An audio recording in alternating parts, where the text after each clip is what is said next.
Radio Kédou, le journal avec Sotelma Malitel. Mesdames et messieurs, bonjour et bienvenue dans ce journal. Les titres. La communauté chrétienne a célébré hier la naissance de Jésus-Christ. La paix, la réconciliation, le pardon et la lutte contre Ebola ont été les termes abordés dans les prêches et prières. Et réouverture ce vendredi de la mosquée Al-Rachid de Badalabgou. Les musulmans pourront enfin prier ce jour dans cette mosquée fermée depuis le 16 octobre dernier. Et enfin, en Alger, à l'étranger, Khartoum expulse 2 principaux représentants des Nations Unies, une décision jugée inacceptable par Ban Ki-moon. Voilà pour les titres de ce journal, le développement dans un instant avec Fatou Sissi au micro et Fatou Fall à la technique.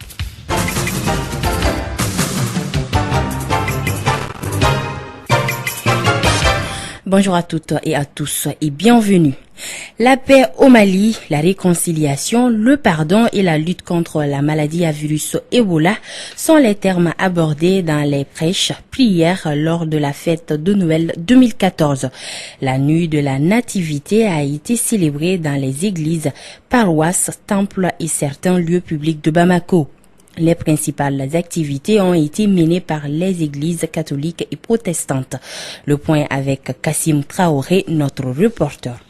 Pour cette fête de Noël 2014, la communauté chrétienne était partagée entre les différents lieux de culte à Bamako. Monseigneur Jean Zerbo, archevêque de Bamako. La célébration de la Nativité vient justement nous rappeler, dans le contexte de notre monde d'aujourd'hui, du Mali d'aujourd'hui, que la fin de l'homme n'est pas en lui-même, ni dans les autres créatures, et alors en Jésus, notre nature humaine. C'est dans le quartier Bamako-Croix que l'église protestante avait réuni ses fidèles autour de 2 thèmes, le pardon et la quête de la paix en période de réconciliation. Les 2 thèmes ont été développés par les révérends Dr Youssouf Damede et le révérend Pierre Dako. Nous te remercions pour tous tes bienfaits pour notre nation. Tu nous as bénis au-delà de ce que nous méritions. Tu nous as accordé des pluies bienfaisantes et nos récoltes ont été bonnes. Tu nous as protégés de cette maladie mortelle que nous avons appelée Ebola. La véritable paix, puisqu'il ne la connaît pas, il connaît les luttes, les mécontentements, l'angoisse, la crainte, les rébellions, les guerres, les assassinats, la violence. Cette année, plusieurs jeunes chrétiens ont participé activement à la fête de la Nativité. La fête de Noël, c'est une reconnaissance à Dieu qui a accepté d'envoyer sa parole, qui a pris chair, qu'il a nommé son fils, et c'est lui qui a été sacrifié pour le salut de l'humanité. Noël, c'est la naissance du Sauveur que Dieu avait promis à toute l'humanité. Le gouvernement malien a apporté un soutien financier aux différentes églises à la veille de la fête de Noël. Le ministre des Affaires religieuses et du culte était dans certaines églises de Bamako. C'est là pour faire passer le message du président de la République, Thierno Oumar Asdiallo. Son message de voir l'église chrétienne du Mali, l'église catholique du Mali, être, comme vient de le dire Monseigneur, porteur de paix. Porteur de paix dans un pays qui sort de tourments, porteur de paix dans le cœur de chaque croyant. La fête de Noël s'est bien passée sur l'ensemble du territoire malien. C'est là sans incident majeur. Il reste la fête de la Saint-Sylvestre, un autre grand rendez-vous de la jeunesse malienne. Dans la même logique, la paix, la réconciliation et le retour à la tranquillité sont possibles à condition que les Maliens acceptent un changement de comportement positif. Aller vers l'essentiel, c'est ce qui sort de la déclaration de l'archevêque de Bamako à l'occasion de la fête de Noël. Jean Zerbo, un extrait de son intervention, des propos recueillis par Kassim Traoré.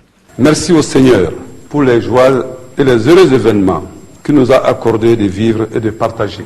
Chacun sait ce qu'il a reçu de Dieu. Nous savons ce qu'en commun nous avons vécu. Il y a surtout notre attente commune, la paix, sans laquelle rien n'est possible.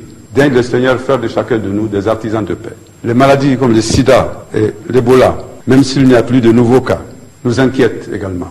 Bien, chers frères et sœurs, ce souhait que nous formulons avec beaucoup de ferveur appelle, à mon sens, un changement de comportement, le changement lié à notre vision de l'homme par rapport à la gestion de l'avoir, du savoir, du pouvoir et à la question de son environnement. Noël et le Nouvel An sont, à mon sens, 2 occasions providentielles pour réviser notre vision sur l'homme, la personne humaine, ce qui fait sa dignité, son être par rapport à l'avoir, le savoir, les pouvoirs et la nature. Une telle réflexion, une telle méditation pourra nous conduire par la grâce de Dieu, pourra nous conduire, à mon avis, à des changements de comportement individuels et communautaires qui déboucheraient sur la paix que nous désirons tant. Daigne le Seigneur apaiser la nation. Comment vivre dans un pays apaisé si l'avoir, la volonté de puissance constitue pour nous des dieux?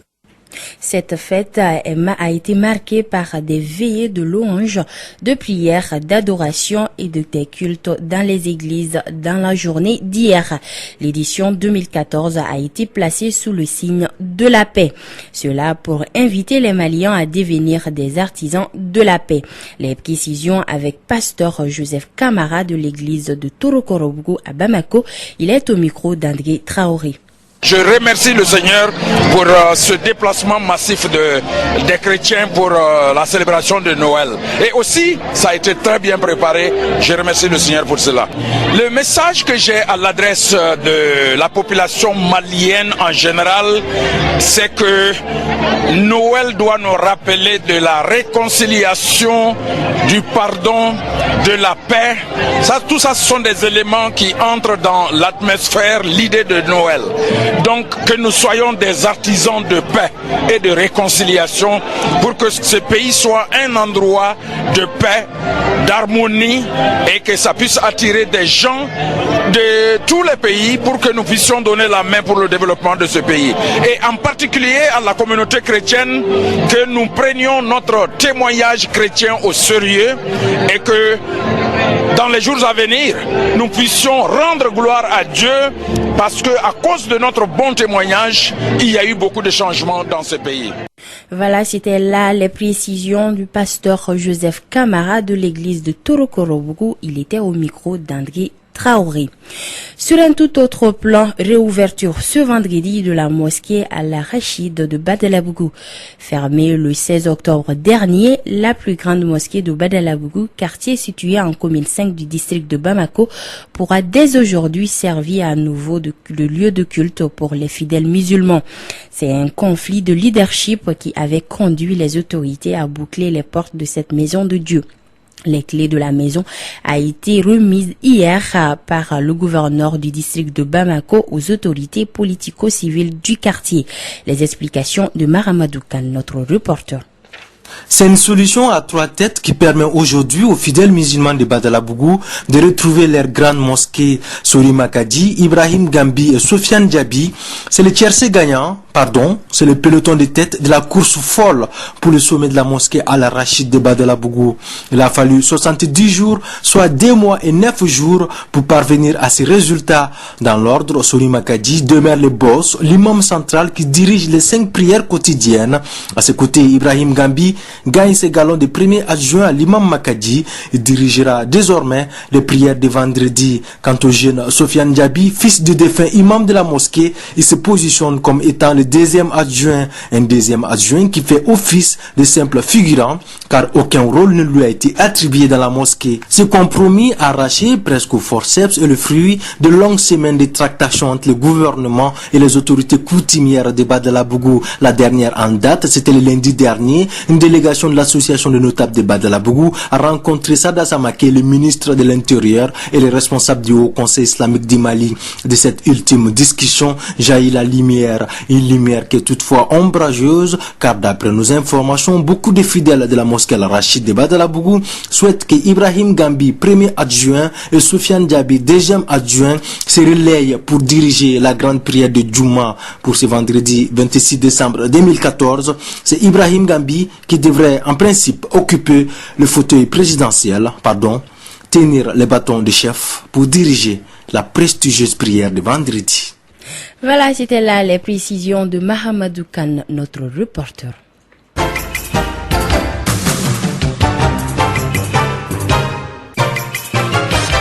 Page inter de ce journal-là en Côte d'Ivoire, 4 ans après la crise post-électorale, le procès de 82 personnalités de l'ancien régime, dont Simone Bagbo, l'ancienne première dame du pays, s'ouvre enfin à Abidjan. Dado Nomogo nous en parle.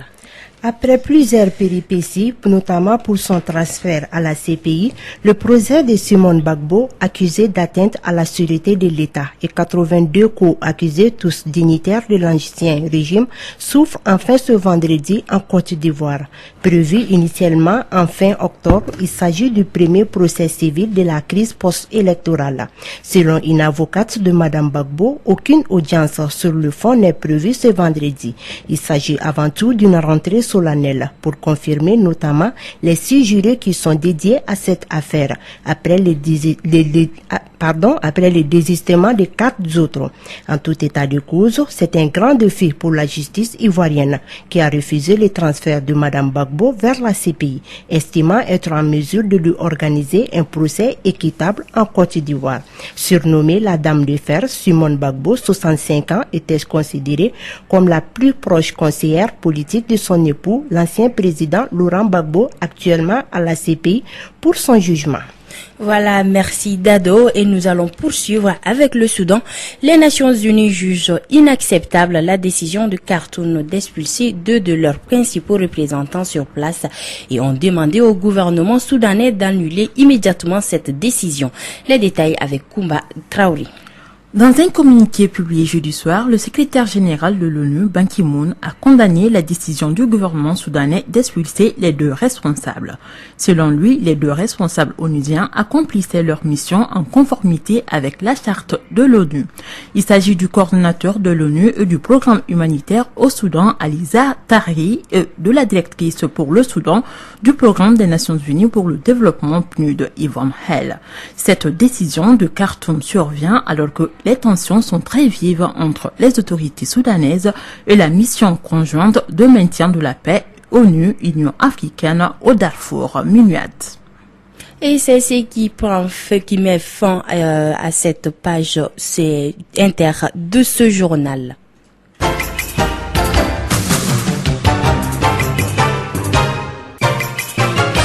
Retour à l'actualité nationale, l'ORTM avait annoncé dans ses éditions d'information le mercredi dernier que la journée du vendredi 26 décembre 2014 était chômée, mais en réalité c'est une erreur du ministre de la fonction publique et du travail. Beaucoup de Maliens n'ont pas compris cette erreur du gouvernement. Les explications avec Kassim Traoré.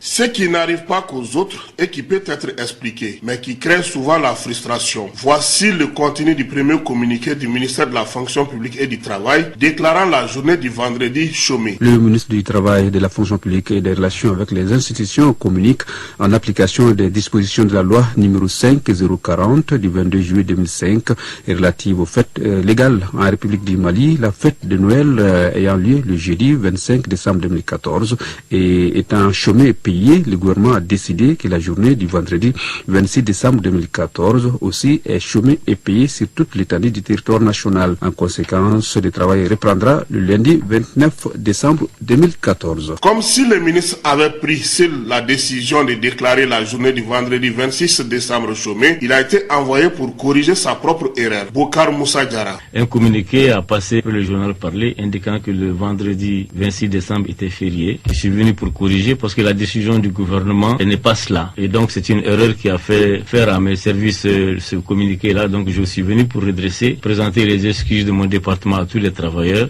et les inviter le vendredi chacun à son poste de travail. La faute est-elle commise par le ministre seul ou l'équipe gouvernementale? En tout cas, dans un commissariat de police, on dit très souvent qu'une faute avouée est à moitié pardonnée. Il reste à voir si tous les travailleurs de la fonction publique sont au boulot ce matin.